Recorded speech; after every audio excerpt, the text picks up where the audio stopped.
Hi guys, we are in Korea. I'm in Korea right now, and we're back with Stefan Boehmer. Stefan and I also met at South Lake Foundation, so I credit a lot of meeting people to South Lake Foundation and how great Texas networking platforms are. So Stefan, you are a leader in cross-cultural companies, especially with US, Canada, Germany, and Asia Pacific, especially with Korea and Japan. It's amazing. It's amazing how much you've done in Texas. It's amazing how much you've done in the world. Please introduce yourself and why we're doing all of this. Thank you, Yoshin, for having me. Hello, everybody. My name is Stefan Boehmer. I'm a former CFO for Körber and Siemens. The last 10 years, I was responsible for the material handling logistics part of Siemens/Körber here in Irving, Texas. Mhm. I have worked for 15 years in the healthcare medical device industry, 5 years mobility, and 10 years in the logistics sector. Interestingly, Yushin, you are in Korea. I just was in Korea 2 months ago. Mhm. We started in healthcare a company in Korea for manufacturing and research and development. And from that, we also exported to China for Shanghai Medical Zone for the assembly to Wow. optimize tariffs and local content in Hmm. Asia. Hmm. So I have a good connection to Korea. I love the country. I love the food. I love the people. Guys, he visited Busan. I'm from Busan. That's a big deal. What'd you do in Busan? We went to different cities. We started in Seoul. We went to the Silicon Valley of South Korea, Mhm. Busan.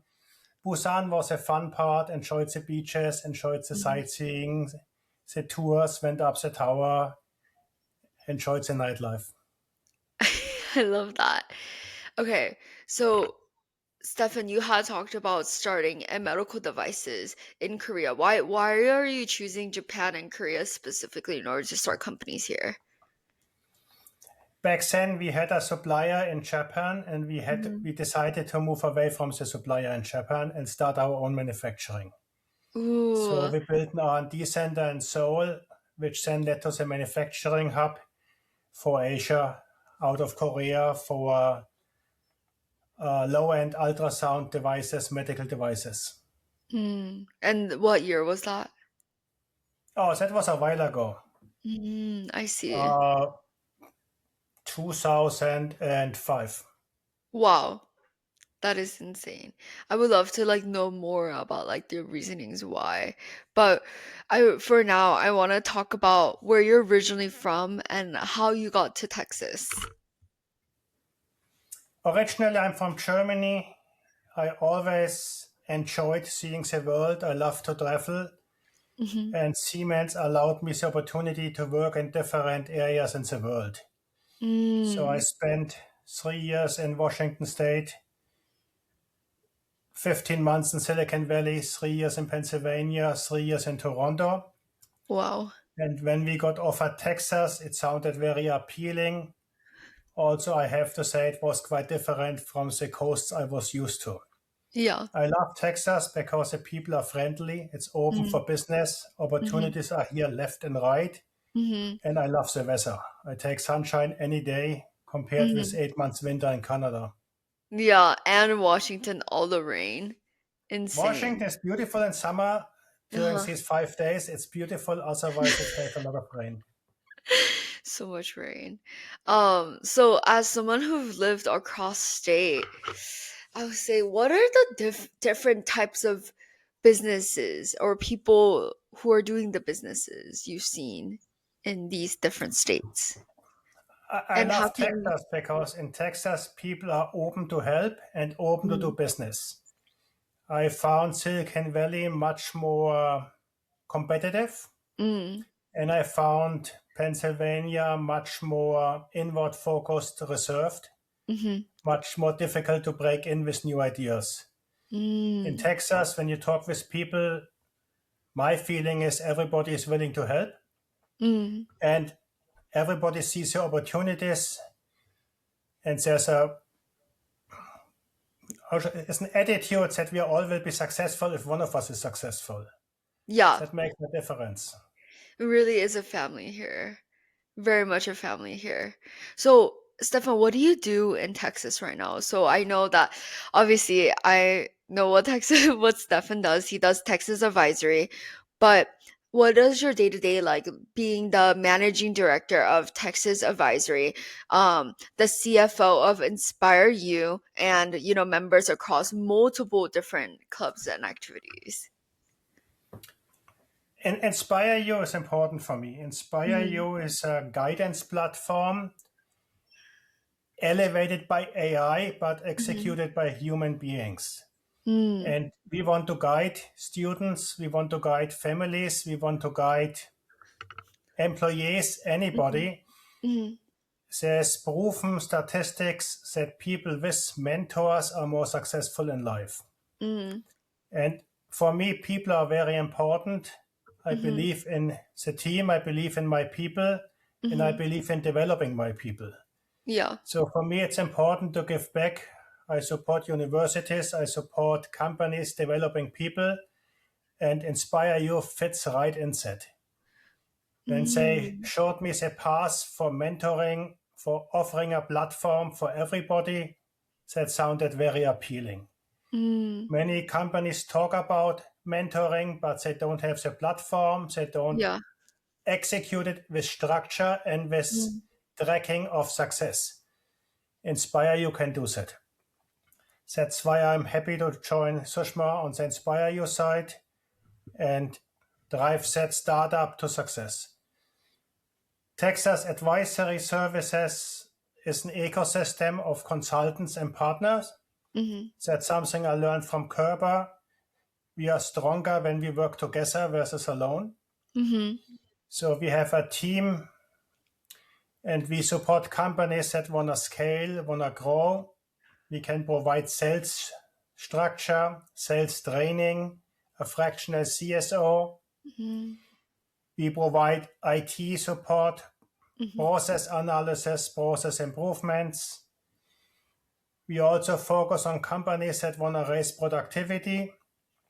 We can review indirect spend, again, process analysis, setup of new manufacturing kitting areas. And then we also support companies that want to relocate to Texas. mm, I have started 3 companies so far in Texas, mhm, and I found a lot of companies from Europe, from Asia want to come to the US, want to come to Texas, but they don't know the details. mm, So we support them. We provide one-stop shopping advice. mhm, We have partnered with companies for immigration, for site selection, whatever they need. mhm, And we can offer these partners which are validated. And if anything doesn't work as planned, they can always escalate to us. So we mm, want to offer that one contact opens the door. And we are working very close, aligned with the European American Chamber of Commerce. mhm. They have a EACC. program, yes. They have a program for new companies, and we Mhm, work hand in hand with Erin, the president. mhm, Again, for me, it's not a competition. I believe we all can work on the same tasks and be mhm. successful.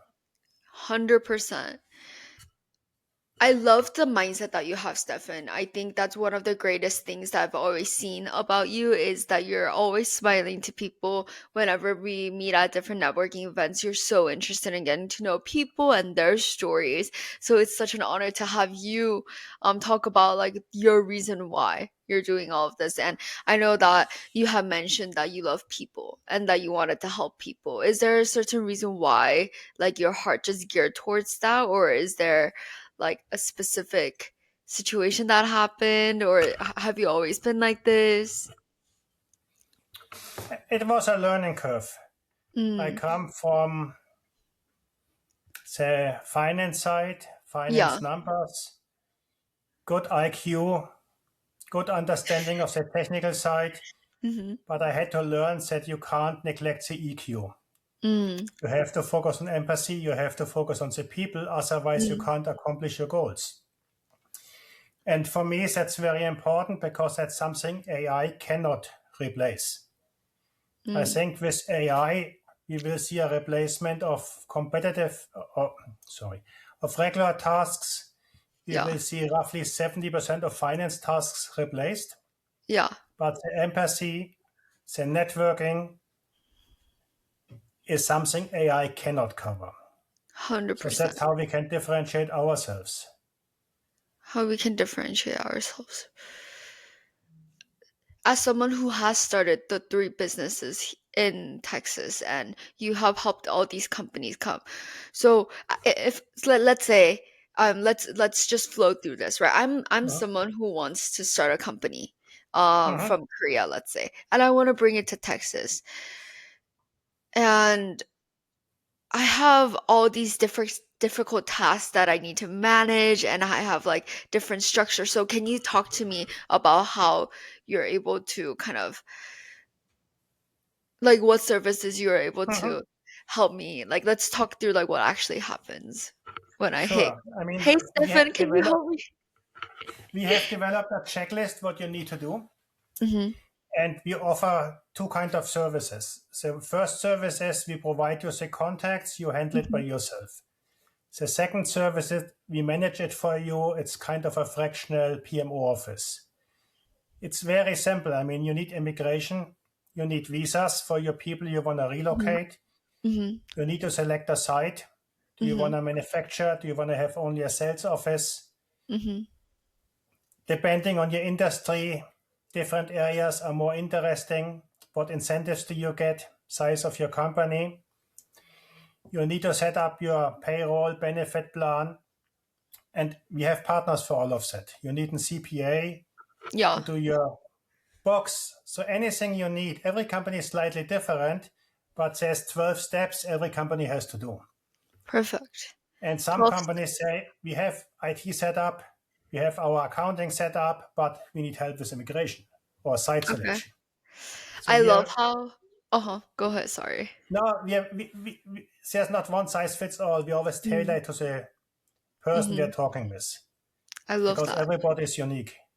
Because everyone has a story. Yeah. That's all you say. Everyone has a story. Like you should sit down and have a story. So let's talk about the characteristics that makes these CEOs successful. You have seen a lot because of the industry that you do, the company that you have. Mhm. What are some type of characteristics that you see commonly across for people who are indeed succeeding in Texas or in other parts of the world? That's a difficult question because if you look at Hmm. CEOs or Hmm. leaders, they can succeed with different skills and Hmm. capabilities. It's Mm. not like one skill is more successful. Mhm. It depends on the industry, depends on the size of the company, state of the company. What I have seen in general, I would say CEOs with a good focus on customers, customer Mm. centric, Mhm. can be successful. CEOs with a good focus on employees can be successful, Mm. but it really depends on the industry. I see. I'm in supply chain, you're in supply chain. How about Yes. this? Let's talk about success in supply chain in that ever-growing, changing industry. How did you manage to get out of your previous company and then decide to open up an advisory and say, hey, like you can succeed with supply chain even during the turmoil times and like I can show you how. How did you characterize success in supply chain? In supply chain, for me, it was always important to take the people along. So build the Mm. culture Mhm. and focus on the factory workers Mhm. because in the end, Ooh. they feed the company. Yes. You know, I'm always a friend of walking through the factory, knowing the people, helping out because in the end, they bring in the money. And Yes. we sometimes, or companies sometimes neglect it. Yeah. Um, in my opinion, Texas Advisory can help because we have bundled experts and we can Mm. address customer client specific challenges. Okay. So right now we really have a mix of customers. We help customers with processes. We help customers with sales support. We help customers on the finance side. Yep. But again, we want to be the one who treats customers unique, and we Mm-hmm. listen to the story and we propose solutions based on our experience.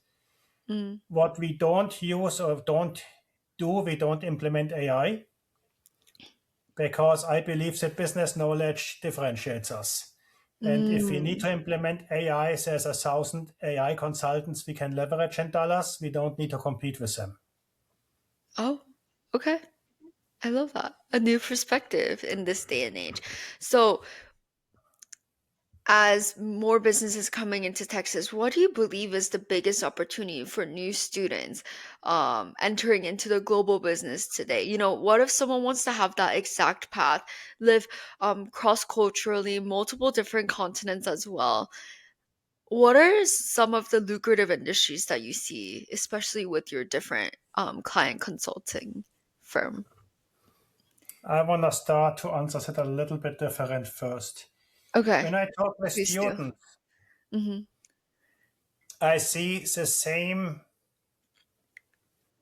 subjects multiple times. It's not one student who studies supply chain, it's 200 in one university.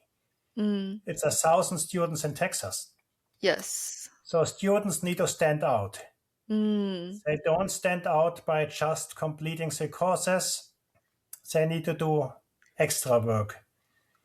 And extra work means being visible, go to mm, events, mm-hmm. join associations, Association for Supply Chain Management, Association for Engineers. ASCM. Yeah, correct.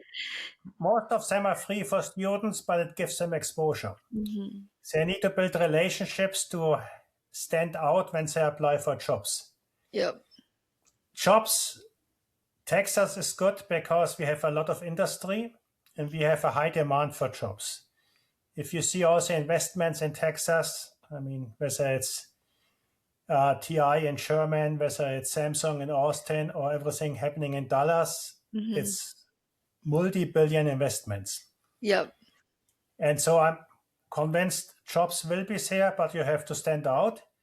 I also see a future for manufacturing because with Mm-hmm. Made in America, more and more companies set up shop in America. Mm-hmm. We see companies from Europe, companies from Canada, companies from Asia coming to Mm-hmm. the US. And if they come to the US, Texas is one of the possible targets for settling their company. Mm. I see. I I just want to say I appreciate that perspective because I've always seen international students or other students like interacting less because they focus more on academics. Yes, academics is Right. important, but everyone learns the exact same thing. So what makes you different from anyone else? Correct. It's your personality, it's your grit, like what Correct. you're interested in.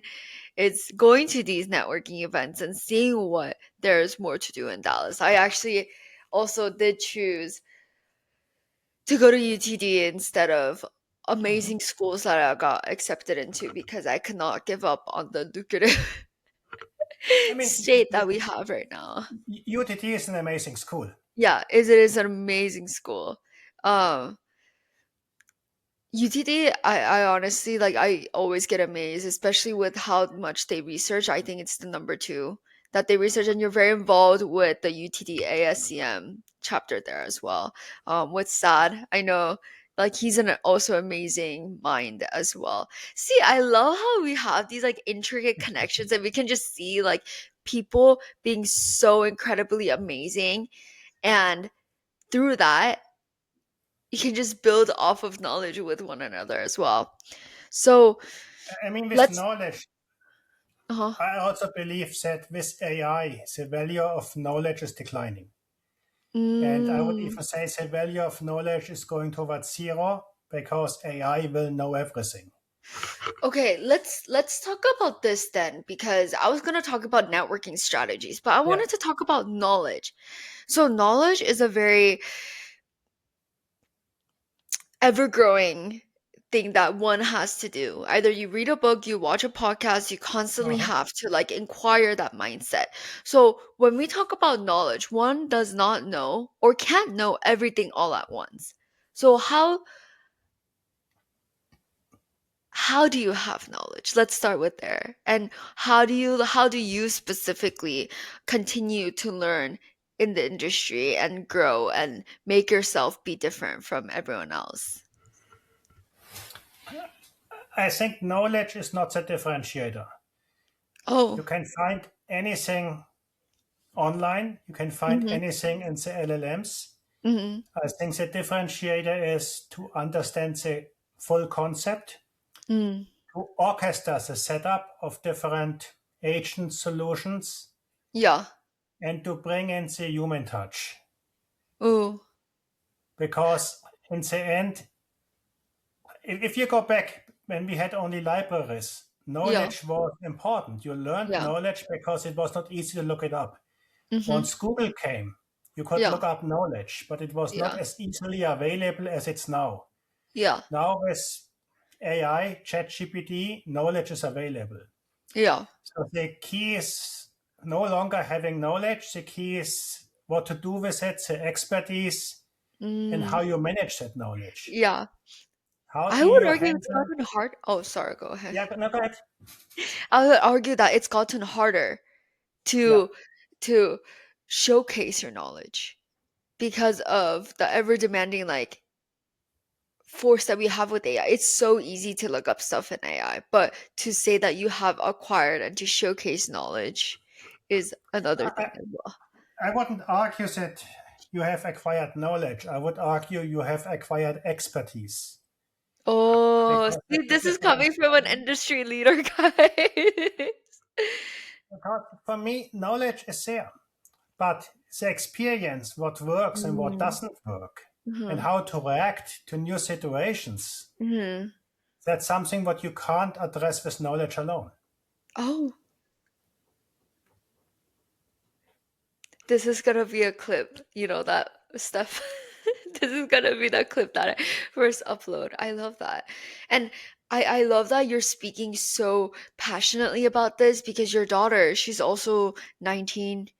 Um, she's her birthday is actually next week. Shout out. But I love that I can just see you mirroring your voices for all of these like students because your daughter is in fact 19 as well. She's getting brought up in the same age group as, you know, someone who might be listening to this or me, you know. It's quite amazing. So let's go to networking strategies. I would Yes. say you're an expert. Stefan, you have experience plus knowledge backed by everything. So I would say you're an expert. So how do you have any networking strategies that you have? How do you find all of these networking events to go to? I'm an introvert. I don't really like networking, it costs me energy. So I made 2 years ago the decision I have to be more visible, I have to be more active, Mm, and I started with a goal I want to have one event per week. mm, I also wanted to be more active on LinkedIn, mhm, provide more thought leadership mhm, posts. In the beginning, it was difficult, mhm. but once you go to these networking events, you always learn new people and Oh, new events. yeah. So I pretty much walked from one event to the next event. Mm, And I was lucky because very early on I met Dan Sinawat. uh-huh. And so he opened many doors for me. Yeah. And again, that's Texas. Uh-huh. People want that you're successful, people want to help. Yeah. And that's how I could start very easily. Yeah. And with my expertise, I was also successful in getting on panels and providing speeches, Yeah. provide guidance and input. And for me, that's very important because I want to develop people, I want to direct people. And if I can help with my experience, I will happily do that. I love that. That is so hard. I mean, guys, remember we had Dan on the second episode. He's amazing speaker as well. So, Stefan, I mean, you were able to get recognized by them because you're also amazing as well. See, like the amount of insight that you have in all of this. And going back to networking, it just starts with one. It truly does start with one because that's how I got acquainted to everything. It starts with one. Everyone talks about what events to go to the next. And then from there, you can just say, hey, oh my gosh, I see you again. And then you're able to Right. develop a friendship. I think Dallas brings friendship out of all of this. Like, you can't have that really anywhere else. Oh, we love Texas. Yes, we do. We love Texas. Okay, so I was going to talk about AI, but I'm not going to be talking about AI because your company does not use AI. However, I mean, um, I can talk about AI very easily because I oh, implemented RPA and okay, AI solutions in my last role. uh-huh, AI is good to supplement human beings. yeah, It elevates people. yeah, I don't see that it will replace people. It will replace certain jobs, but new jobs will happen. We will mm, see a huge reskilling need yeah, because people have to learn new skills, new approaches. mm, But there will be plenty of work in future, just different work. just different But work. for our generation, it's key to take people along for that reskilling initiative. Mm-hmm. And we also have to guide universities, schools, and students what companies need in 5 to 10 years. And what is Because that? otherwise, sorry, And what is that? it's a focus on the full picture, it's a focus on the network, Mm, it's a focus of understanding how AI can supplement, mm, how you can leverage AI.